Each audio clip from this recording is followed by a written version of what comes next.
A single pineapple cost more than a month's wages for a working-class family. The Victorian royal household spent staggering sums on ingredients most people never saw, let alone tasted.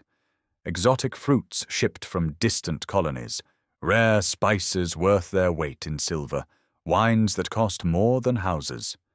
The annual food budget for Windsor Castle alone could have fed entire villages. Royal account books reveal the extraordinary prices paid for ordinary-sounding ingredients. What seems simple required elaborate supply chains and commanded premium prices. The kitchens operated with essentially unlimited budgets, ordering whatever chefs desired regardless of cost. Let's explore the most expensive ingredients the Victorian royals purchased and what made them so valuable. Pineapples, the ultimate status symbol. Pineapples were the most ostentatious, expensive fruit of the early Victorian era. A single pineapple could cost between $60 and $80 in the 1840s, roughly equivalent to $5,000 to $8,000 today. The fruits came from Caribbean colonies, shipped in specially designed cases to prevent damage during weeks-long voyages. Many arrived spoiled despite precautions. The risk of loss was factored into the extraordinary price. Growing pineapples in England became an obsession for the very wealthy. Elaborate heated greenhouses called pineries were constructed specifically for pineapple cultivation. The fuel costs alone made each homegrown pineapple nearly as expensive as imported ones. The royal household purchased pineapples regularly for special occasions, despite the astronomical cost. A pineapple centerpiece at a state dinner demonstrated wealth and access to global resources. Some pineapples weren't even eaten. Wealthy hosts rented pineapples purely for display, returning them after events for re-rental. This rental market existed because actual consumption seemed wasteful when the fruit's display value was so high. The price dropped gradually as transportation improved. By late Victorian times, pineapples were expensive, but not impossibly rare. Royal household accounts from the 1840s and 1850s show regular pineapple purchases for significant events. Ice and ice cream. Ice was surprisingly expensive before mechanical refrigeration. The royal household consumed vast quantities, particularly for ice cream and chilled beverages. Ice came from two sources. Winter ice was harvested from lakes and stored in ice houses, relatively affordable. Summer ice, or ice after stores depleted, required importing from Norway or North America. Imported ice arrived by ship packed in sawdust. The voyage caused significant melting.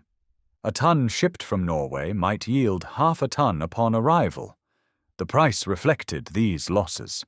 Royal ice houses at Windsor, Buckingham Palace, and other residences stored hundreds of tons. Even with careful storage, ice gradually melted, requiring constant replenishment. Ice cream production consumed enormous quantities. Victorian ice cream required ice both for freezing and keeping frozen until service. A single elaborate dessert for a state dinner might use 100 weight of ice. The annual ice expenditure for the royal household ran into hundreds of pounds, substantial when a skilled worker earned perhaps $50 annually. Summer ice purchases were particularly expensive, with prices doubling or tripling. Account books show ice purchases year-round, with summer months seeing dramatically higher costs per ton. Out-of-season fruits and vegetables. Fresh produce outside its natural season commanded premium prices. The royal household insisted on variety year-round, paying whatever necessary. Asparagus in December cost 10 times its May price. The asparagus came from heated greenhouses requiring constant fuel to maintain growth temperatures. The fuel costs, labor for tending, and the elaborate facilities necessary made winter asparagus extraordinarily expensive. Strawberries in January were similarly costly. Greenhouse cultivation produced the fruits, but yields were low and quality inconsistent. A pound of January strawberries cost more than a week's wages for a housemaid. Grapes appeared year-round on royal tables. Summer grapes came from English gardens and were relatively affordable. Winter grapes required heated glass houses with precise temperature control. The finest winter grapes cost several pounds per bunch. Peaches, nectarines, and apricots grown in heated greenhouses commanded extraordinary prices. A single perfect peach in February might cost a shilling, significant when a loaf of bread cost a penny. The royal household maintained extensive glasshouse facilities at multiple residences. These weren't simple greenhouses, but elaborate heated structures with sophisticated ventilation and temperature control. The capital investment was massive, and operating costs were substantial. Head gardeners managed armies of under-gardeners tending the glasshouses. The labor costs for year-round fruit production added significantly to the total expense. A head gardener at a royal residence might earn $100 annually, with multiple under-gardeners at $30 to $50 each. Account books show consistent purchases of expensive out-of-season produce alongside the costs of maintaining the glasshouse operations. The dual expense, buying and growing, ensured variety regardless of natural seasons. Exotic spices. Certain spices remained expensive throughout the Victorian era, despite improved global trade. Saffron topped the list for cost per weight. Saffron threads cost several pounds per ounce. The spice came from hand-picked crocus stigmas, requiring tens of thousands of flowers to produce a single pound. Royal kitchens used saffron liberally in dishes where its distinctive color and flavor were desired. Vanilla remained expensive throughout the Victorian period. Natural vanilla came exclusively from Mexico until the 1840s. Even with expanded production, vanilla commanded premium prices. Vanilla beans cost several shillings each. True cinnamon from Ceylon cost significantly more than the cheaper cassia from China. The royal household purchased only Ceylon cinnamon, considering cassia inferior. The price difference was substantial, 3 to 4 times more. Cardamom, particularly high-quality green cardamom, commanded high prices. The spice came from India and required careful handling during transportation. The cumulative spice expenditure was substantial. Account books from the 1860s show annual spice costs running to hundreds of pounds. If you're still here after learning about royal spice budgets, subscribe for more expensive historical details. Wine and spirits. The royal wine cellars contained bottles worth more than houses. The finest wines and spirits came from specific regions and particular vintages. Château d'Yquem, the famous Sauterne, appeared regularly in royal purchases. A single bottle cost several pounds in the 1850s, equivalent to hundreds of pounds today. The wine was served at state dinners in tiny glasses, each serving representing significant expense. Champagne consumption was substantial. The royal household preferred specific houses, Veuve Clicquot, Moet, and others. Cases arrived regularly at premium prices. A state dinner might consume dozens of bottles of champagne at several pounds per bottle. Port wine for after-dinner consumption came from the finest Portuguese producers. Vintage port aged for decades commanded extraordinary prices. The royal cellars held bottles worth hundreds or thousands of pounds.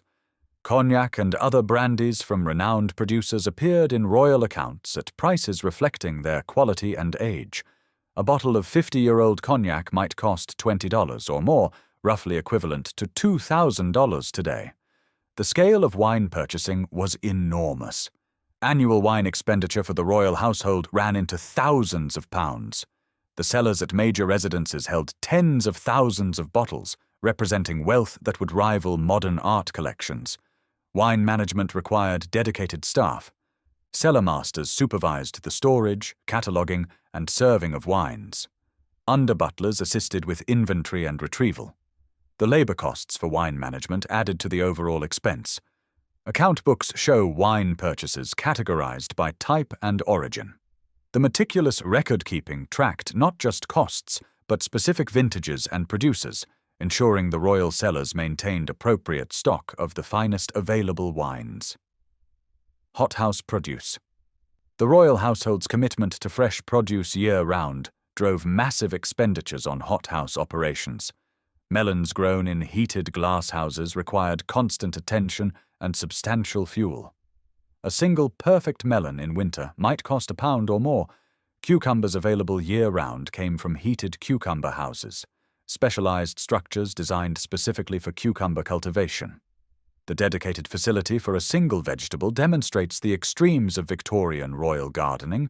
Salad greens in winter required heated forcing houses.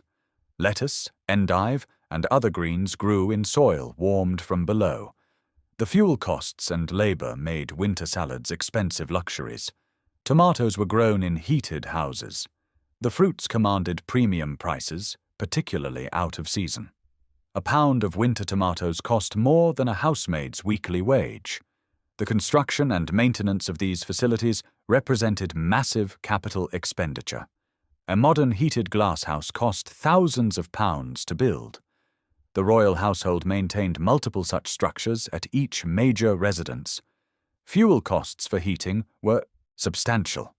Coal consumption for the glasshouses during winter was measured in tons weekly. The annual fuel bill for hothouse operations alone could reach hundreds of pounds. Fresh fish and seafood.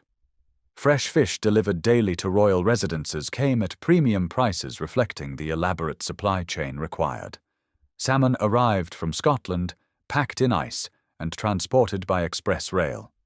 A salmon that left a Scottish river at dawn might appear on the Queen's dinner table that evening, but the transportation costs were substantial.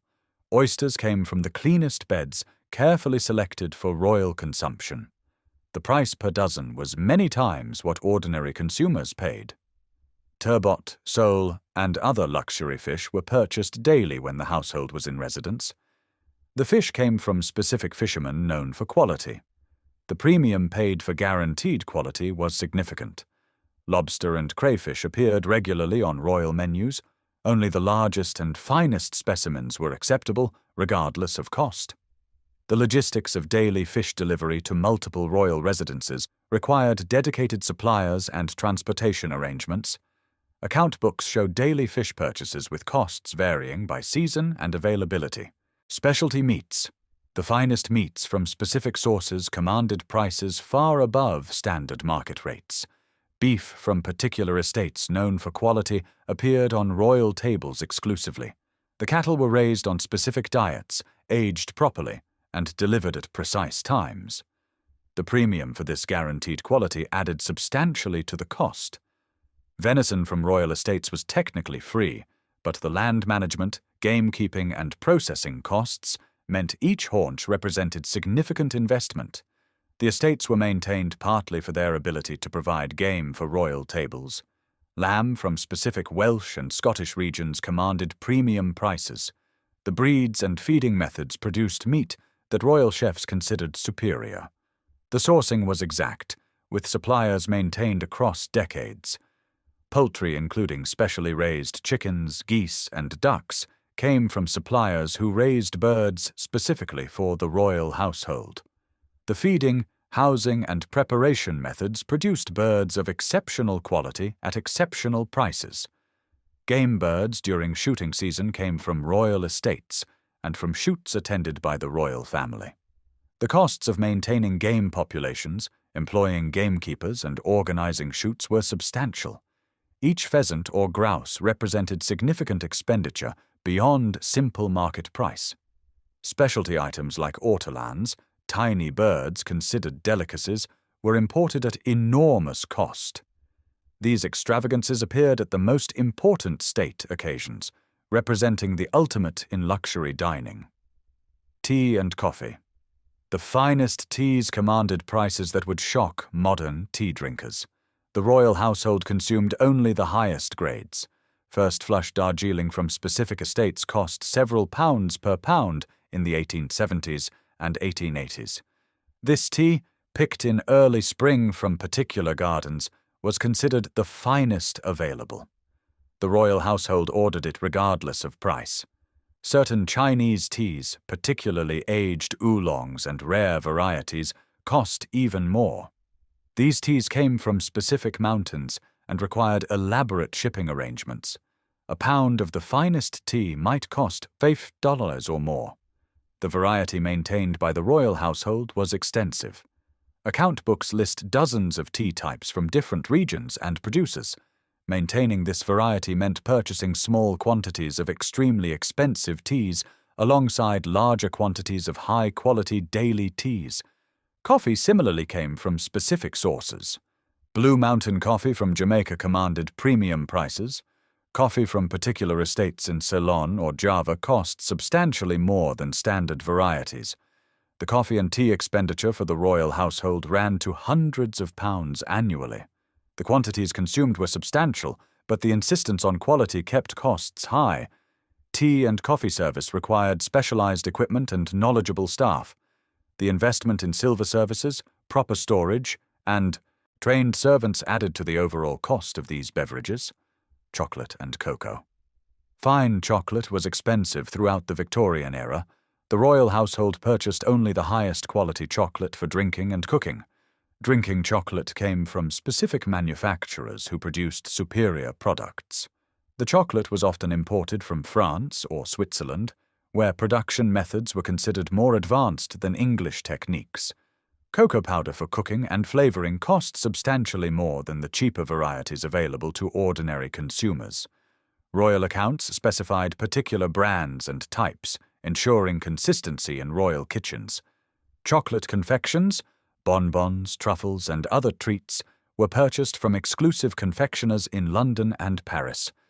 These items cost shillings each, making a box of chocolates a luxury reserved for special occasions even in the royal household. The annual chocolate expenditure was smaller than wine or specialty produce, but still represented significant spending. The insistence on quality over economy characterized all royal food purchasing. Preserved delicacies. Certain preserved foods commanded high prices due to labor-intensive production or limited availability. Caviar from Russia came in various grades, with the finest costing several pounds per pound.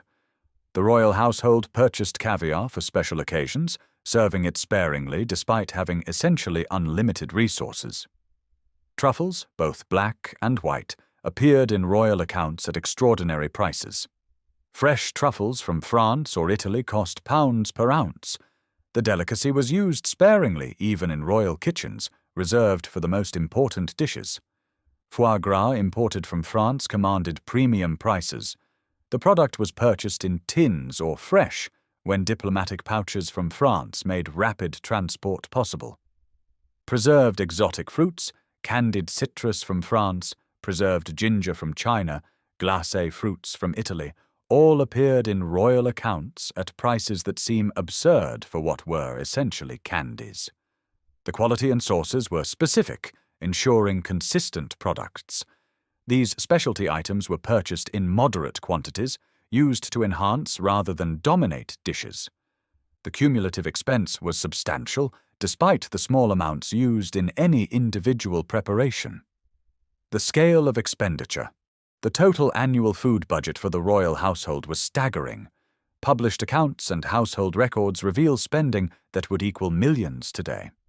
The Windsor Castle kitchens alone spent thousands of pounds annually on ingredients. This excluded the costs of staff, facilities, and equipment, purely the raw ingredients purchased. Multiple royal residences operated simultaneously, each with their own food budgets. Buckingham Palace, Windsor Castle, Balmoral, and Osborne House all maintained kitchens and purchased ingredients. The accounting was meticulous. Every purchase was recorded with date, supplier, quantity, and cost. These records reveal the extraordinary attention to detail in royal household management and the sheer scale of consumption. Suppliers maintained relationships with the royal household across generations. Being a royal warrant holder provided prestige and presumably steady business, though the exacting standards meant the honor came with pressure to maintain quality. The Victorian royal household spent more on a single pineapple than most families spent on food in months. The finest wines, rarest spices, and most exotic fruits arrived at royal residences regardless of cost. These extraordinary expenditures reflected both royal wealth and Victorian attitudes toward luxury and display. Food served as theatre, diplomacy, and demonstration of power at the royal level. Which expensive ingredient surprises you most? Let me know in the comments. If you enjoyed this look at royal food budgets, subscribe for more stories about how the wealthy really lived in the past. Thanks for watching.